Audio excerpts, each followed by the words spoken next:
మరో breaking news చూస్తున్నాం. మాజీ సీఎం జగన్ నివాసం వద్ద భద్రతతో ఏపీ ప్రభుత్వం మార్పులు చేపట్టింది. అదే తాడేపల్లిలోని జగన్ ఇంటి వద్ద ఉన్న 5 సెక్యూరిటీ చెక్ పోస్టులను పోలీసులు తొలగించేశారు.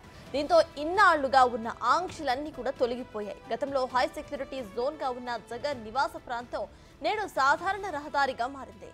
వాహనదారుల రాకపోకలకు ఎటువంటి ఇబ్బందులు లేకుండా ఉండేందుకు అక్కడ ఉన్న టైర్ కిల్లర్స్ ను తొలగించారు. ప్రస్తుత జగన్ నివాసం వద్ద ఉన్న తాజా పరిస్థితిపై మరింత సమాచారాన్ని మా ప్రతినిధి శివ అందిస్తారు.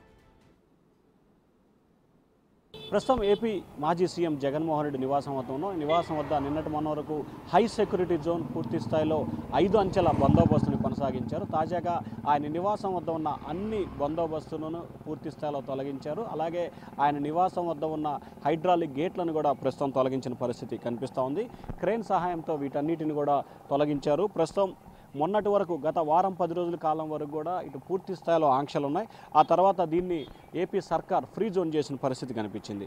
అయితే వైకాపా హయాంలో పూర్తి స్థాయిలో కూడా గుంటూరు జిల్లా తాడేపల్లి మాజీ సీఎంకు సంబంధించి కూడా పలు ఆంక్షలకి గురి చేసిన పరిస్థితి కనిపించింది. ప్రస్తుతం కొత్త ప్రభుత్వం ఏర్పడిన తర్వాత ఆంక్షలన్నింటినీ కూడా తొలగిస్తూ కొత్త సర్కార్ కీలకమైన నిర్ణయం తీసుకుంది. దీంతో ఈ రోడ్డు వైపుగా పూర్తి స్థాయిలో రాకపోకలకి అంటే 4 లైన్ల రహదారికి సంబంధించిన రాకపోకలు పూర్తి స్థాయిలో కూడా కొనసాగుతున్న పరిస్థితి కనిపిస్తూ ఉంది. సాధారణంగానే మొత్తం కూడా ఏర్పడుతున్న పరిస్థితి కనిపిస్తూ ఉంది. మనం ఒకసారి విజువల్స్లో కనుక చూసుకుంటే కనుక ఇక్కడ ప్రస్తుతం ఏదైతే మాజీ సీఎం జగన్మోహన్ రెడ్డికి సంబంధించిన నివాసం ఇక్కడ ఉంది. ఈ కింద మొత్తం 3 స్టెప్పులుగా ఉన్నాయి. ఈ 3 స్టెప్పులకు సంబంధించి కూడా క్రేన్ సహాయంతో కూడా ట్రైల్ కిల్లర్లని నిన్న మొత్తం కూడా తొలగించిన పరిస్థితి కనిపించింది.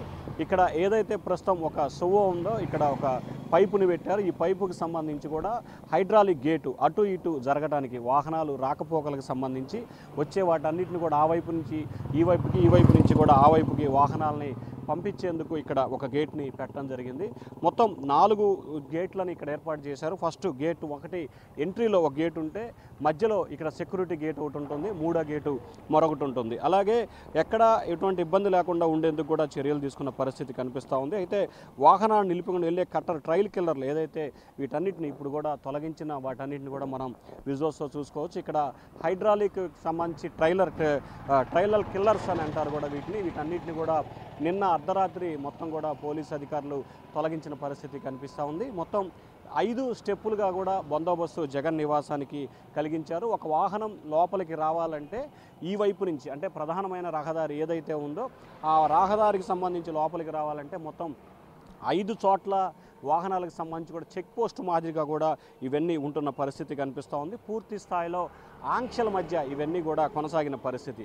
సో ప్రధానంగా సెక్యూరిటీకి సంబంధించి పూర్తి స్థాయిలో ఏర్పాట్లు అయితే చేసుకున్న పరిస్థితి కూడా మనం చూసుకోవచ్చు. ఇక్కడ మరొక సెక్యూరిటీకి సంబంధించి ఏదైతే పూర్తి స్థాయిలో ఒక వాహనం వస్తే కనుక ఆటోమేటిక్గా ఒక గేటు పైకి లేస్తుంది, వెంటనే ఆ వాహనం వెళ్ళిపోయిన తర్వాత గేటు డౌన్ అవుతుంది. సో ఇక్కడ ఇటు ఒక రకమైన సెక్యూరిటీకి సంబంధించిన పర్పస్. సో మొత్తం మీద 5 రకాలకు సంబంధించిన సెక్యూరిటీ పర్పస్కి సంబంధించి కూడా కొనసాగుతుంది. ఇక్కడ సెక్యూరిటీకి సంబంధించిన అవుట్ పోస్ట్కి సంబంధించి ఒక కొంతమంది పోలీసులు కూడా ఇక్కడ విధులు నిర్వహిస్తారు.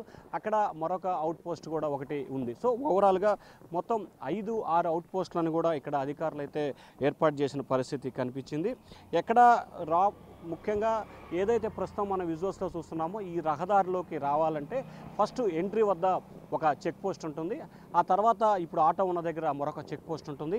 ఆ తర్వాత లోపలికి వచ్చిన తర్వాత మరొక ఎంట్రీ గేట్, అక్కడ వాహనాలకు సంబంధించి కూడా గేట్ ఉంటుంది. అక్కడ పూర్తి స్థాయిలో తనిఖీలు చేసిన తర్వాత ఆటోమేటిక్ గేట్ అక్కడ అదే జరుగుతుంటుంది. 3వ దానికి సంబంధించి మరొక హైడ్రాలిక్ సంబంధించి కిల్లర్లు అని చెప్పి కూడా వాటి అంటున్నారు. ఆటోమేటిక్గా అది పైకి లేసి కిందకి డౌన్ఫాల్ అవుతున్న పరిస్థితి కనిపిస్తుంది. సో వీటన్నిటికి సంబంధించి కూడా హైడ్రాలిక్ బుల్లెట్ క్రేన్ల సహాయంతో వీటన్నిటిని కూడా తొలగించిన పరిస్థితి కనిపిస్తూ ఉంది. ఇవన్నీ విద్యుత్ సహాయంతో పనిచేస్తాయి. వీటితో పాటు రోడ్డుపై వేసిన రైన్ ప్రూఫ్ టెంట్లు, అలాగే రత్న పంపింగ్ స్కీమ్ పైపులో ఉన్న పోలీస్ చెక్ పోస్టులను సైతం కూడా మొత్తం పూర్తిగా తొలగించి వేసిన పరిస్థితి కనిపిస్తూ ఉంది.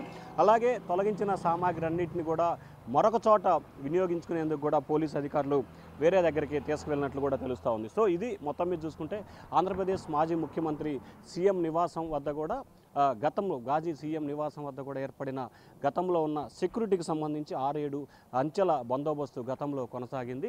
ప్రస్తుతం మాత్రం అటువంటి ఆంక్షలు ఏమీ లేకుండా సింగిల్ లైన్ ఆంక్షలతో మాత్రమే ఇక్కడ కొనసాగుతుంది. ఎటువంటి ఆంక్షలు లేవు. ఇది మామూలుగా సాధారణమైన ఒక రహదారిగా ఏదైతే ఉండవల్లి తాడేపల్లి నుంచి రేవేంద్రపాడు వెళ్లేందుకు కూడా ఈ రహదారిని పూర్తి స్థాయిలో 4 లైన్ల రహదారిని కూడా వినియోగిస్తున్న పరిస్థితి కనిపిస్తోంది. ఏదైతే మొత్తం హైడ్రాలిక్ సంబంధించి కూడా హై ప్రూఫ్ సెక్యూరిటీకి సంబంధించి అంటే బుల్లెట్ ప్రూఫ్ సెక్యూరిటీకి సంబంధించి కూడా మొత్తం ఒకవైపు నుంచి ప్రధానమైన రహదారి ఏదైతే ఉండవల్లి తాడేపల్లి నుంచి రావడానికి మొత్తం 4 చోట్ల వరుసన చెక్ పోస్టులు ఏర్పాటు చేస్తారు. అటువైపు నుంచి ఏదైతే రేవేంద్రపాడు నుంచి వైపు రావడానికి మరొక చెక్ పోస్ట్ని అయితే ఏర్పాటు చేశారు. సో మొత్తం మీద చూసుకుంటే మొత్తం 4 చెక్ పోస్టులు ఒకవైపు నుంచి రావడానికి అటువైపు నుంచి రావడానికి 2 చెక్ పోస్టులు మొత్తం అన్ని చెక్ పోస్టులను కూడా హైడ్రాలిక్ కిల్లర్ని మొత్తాన్ని కూడా నిన్న అర్ధరాత్రి పూట పోలీసులు తొలగించినట్లు కూడా తెలుస్తూ ఉంది. మరికొద్ది సేపట్లోనే ఆంధ్రప్రదేశ్ మాజీ ముఖ్యమంత్రి జగన్మోహన్ రెడ్డి బెంగళూరు పర్యటన ముగించుకొని తాడేపల్లికి రాబోతున్నారు. ఆయన వస్తున్న నేపథ్యంలోనే వీటన్నిటిని కావాలనే తొలగించారని చెప్పి కూడా వైఎస్ఆర్సీపీ నేతలు ఆరోపిస్తున్నారు. కొత్త ప్రభుత్వం ఏర్పడిన తర్వాత ఇంకా ఈ స్థాయిలో సెక్యూరిటీ ఎందుకు కలిగించాలనేది టీడీపీ నేతలైతే ప్రధానంగా చెప్తున్న పరిస్థితి మరొక వైపు కనిపిస్తూ ఉంది. ఏదేమైనా సరే గతంలో పూర్తి స్థాయిలో హై సెక్యూరిటీ జోన్గా ఈ ప్రాంతంలోకి ఒక వ్యక్తి రావాలంటే 5-6 చెక్ పోస్టులను తనిఖీ చేసుకున్న తర్వాతే లోపలికి అప్పటి ముఖ్యమంత్రి నివాసానికి వెళ్ళే అవకాశం ఉంది. కానీ ఇప్పుడు మాత్రం అటువంటి పరిస్థితి ఏం లేదు. గతంలో ఉన్న సెక్యూరిటీ వింగ్స్ సెక్యూరిటీ విభాగాలు అలాగే ఏదైతే చెక్ పోస్టులు 5 చెక్ పోస్టులు ఉన్నాయో వాటన్నిటిని కూడా తొలగించడం జరిగింది. సాధారణమైన వ్యక్తులకి ఏ రకమైన భద్రత ఉంటుందో ప్రస్తుతం అదే రకమైన భద్రత ఉంది.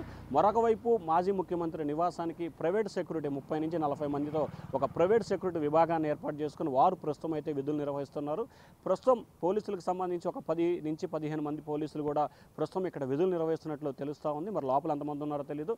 ఈ 15 నుంచి మంది విధులకు సంబంధించి కూడా త్వరలోనే హోంశాఖ సమీక్ష చేసి ఇక్కడ ఎంతమంది అవసరం ఏమిటి అనే దానికి సంబంధించి కూడా రూట్ మ్యాప్ తయారు చేసే అవకాశాలు అయితే కనిపిస్తున్నాయి. Over to studio.